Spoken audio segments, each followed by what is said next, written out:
Well, it turns out the brain is in a different state based on our daily activities. And it's really interesting that the brain, each of us has a very unique brainwave signature, very similar to fingerprints. They've learned in recent years that our brainwaves are so unique from one individual to the next, they could be used to identify us. So that's pretty amazing. But the brainwaves that are going on can be categorized. The first brainwave I would describe as delta. And this is the state we're in when we're in deep sleep. And as measured with an EEG device that measures the electric signal coming out of the brain, that's around 0 to 4 hertz.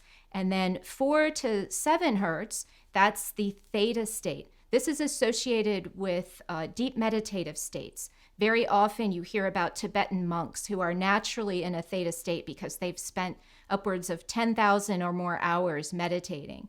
And the next state up is around 7 to 12 hertz, and this is the alpha state.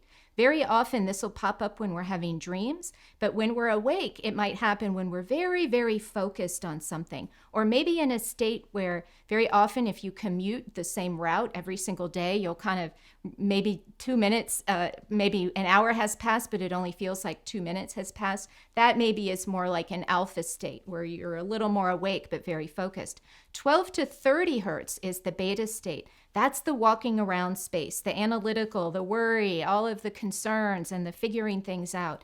That's the state that, we really need to function in the material world, but it can really get in our way when we want to get quiet inside and maybe address some anxieties or just get a good night's sleep. We want to get out of that beta state. The gamma state is 30 hertz plus, and they've come up with all kinds of different names now that we can measure these larger brainwaves, they've come up with different names to identify it, but basically it's gamma above 30 hertz.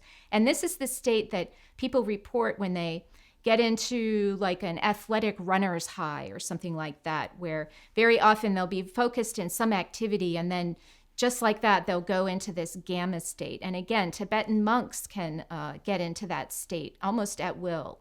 And so all of these different states that we've been learning to identify with the EEG, they produce a different feeling inside. And so it can be very useful to understand all of the different states that we go throughout the day.